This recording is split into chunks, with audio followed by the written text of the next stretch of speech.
Hey guys, today is I found a worst vending machine in Liverpool.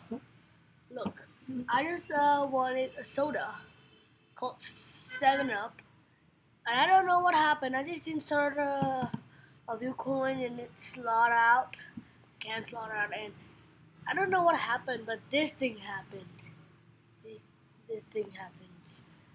I don't know, maybe when it falls, I think it smacked on the tray like that.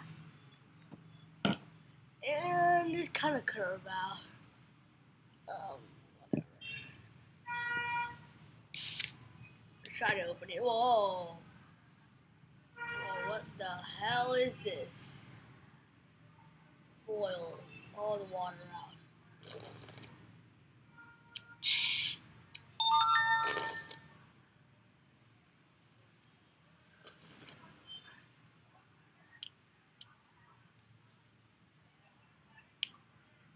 I can't even open this.